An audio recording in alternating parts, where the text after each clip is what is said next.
কষ্ট হবে বা খারাপ লাগবে, বাট স্যারের কাছ থেকে যখন আমি ফার্স্ট টাইম এন্ডোস্কোপি করি আমার একটুও ভয় লাগে নাই। সেকেন্ড টাইম যখন করলাম তখন আরও কমফোর্টেবল।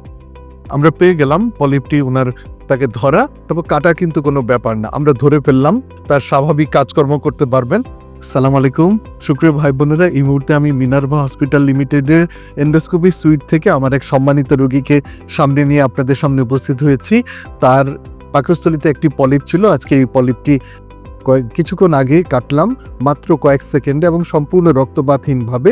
তারই একটি অভিজ্ঞতা আপনাদের সাথে শেয়ার করার জন্য আজ উপস্থিত হয়েছি। আমার সম্মানিত রোগী ওকে সাথে কথা বলবেন বলে উনি ইচ্ছা প্রকাশ করেছেন। তো আমি একটু ভিডিও চিত্রে যদি একটু দেখাই, পুরো প্রসিডিউরটা আপনাদের সামনে একটু উপস্থাপন করছি। আমরা এন্ডোস্কোপ যন্ত্রটি প্রবেশ করালাম মুখগহ্বরে, এরপরে আমরা ওরোফ্যারিংসে গেলাম। ওরোফ্যারিংসে খুব সুন্দর দেখা যাচ্ছে। এরপরে আমরা চলে যাব খাদ্যনালীতে। আপনারা দেখতে পাচ্ছেন খাদ্যনালীতে চলে গেলাম। খাদ্যনালীটা আমরা পুরাটা দেখে ফেললাম। দেখে খাদ্যনালীর নিচের অংশে লোয়ার ইসোফেগাস, সেখানটিও দেখলাম সম্পূর্ণরূপে ভালো আছে। তার পাকস্থলীতে ঢুকে পড়লাম। পাকস্থলীর নিচে আমরা চলে যাচ্ছি অ্যান্ট্রামে। অ্যান্ট্রামটা দেখলাম, অ্যান্ট্রাম খুব ভালো আছে। তার পরবর্তী জায়গাটা আমরা দেখলাম, সেটা হচ্ছে ডিওডেনামের প্রথম অংশ। সেখান থেকে আবার ফেরত এলাম। এখন আমরা একটু খুঁজে দেখব তার পলিপটি কোথায় রয়েছে। আমরা পেয়ে গেলাম পলিপটি ওনার বডিতে রয়েছে, অর্থাৎ পাকস্থলীর যে বডি, পাকস্থলীর তিনটি পার্ট, একটি হচ্ছে ফান্ডাস উপরের অংশ, মাঝখানে হলো বডি এবং নিচে হলো অ্যান্ট্রাম।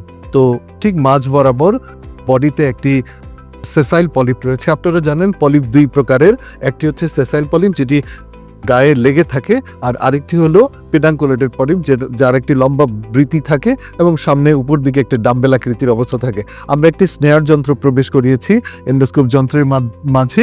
সেই স্নেয়ার যন্ত্রটি দিয়ে আপনারা দেখতে পাচ্ছেন পলিপটি ধরার চেষ্টা করছি। পলিপেক্টমি করা মূল হলো পলিপটি ঠিক মতো লোকেট করা, তাকে ধরা, তবে কাটা কিন্তু কোনো ব্যাপার না, আমরা ধরে ফেললাম।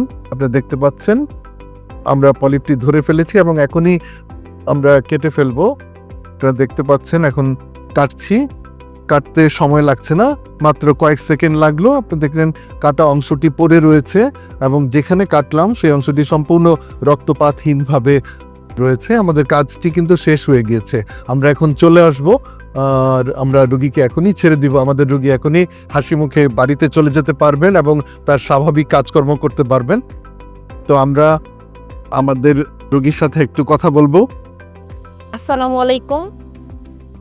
আমি ফার্স্ট টাইম যখন এন্ডোস্কোপি করার সময় আমার মনে হয়েছিল যে আমার অনেক কষ্ট হবে বা খারাপ লাগবে, বাট স্যারের কাছ থেকে যখন আমি ফার্স্ট টাইম এন্ডোস্কোপি করি আমার একটুও ভয় লাগে নাই। সেকেন্ড টাইম যখন করলাম তখন আরও কমফোর্টেবল। তো আমি স্যারকে থ্যাংক ইউ বলবো যে এত সুন্দর করে এন্ডোস্কোপি আর আমার পলিপটা অপারেশন করার জন্য। আপনারা সবাই আসবেন এবং স্যারকে অনেক ধন্যবাদ। হ্যাঁ আপা, আপনাকে অনেক ধন্যবাদ আপনার কাজটি করতে পেরে। আপা আপনি কি করেন? আমি পড়াশোনা করি, পড়াশোনার পাশাপাশি জব করি। এটা জব করেন না? যাক মাশাল্লাহ, আপা অত্যন্ত খুশি। আমাদের আনন্দ তখনই আমাদের রোগীরা যখন হাসি মুখে আমাদের সাথে কথা বলেন এবং হাসি মুখে আমাদের ফিডব্যাক দেন যে আল্লাহর রহমতে আমরা সুস্থ হয়ে গিয়েছি, তখন আমাদের মনে অনেক শান্তি পাই। তো সেই বিষয়টি আপনাদের সামনে উপস্থাপন করলাম। তিনি অত্যন্ত খুশি হয়েছেন, তার খুশিটি আমরা বজায় রাখতে চাই এবং এভাবে আমরা শত শত হাজার হাজার লক্ষ লক্ষ রোগীকে আমরা মুখে হাসি ফুটাতে চাই। এটাই আমাদের উদ্দেশ্য এবং লক্ষ্য। তো আমাদের জন্য দোয়া করবেন, আমরা আপনাদের সাথেই রয়েছি।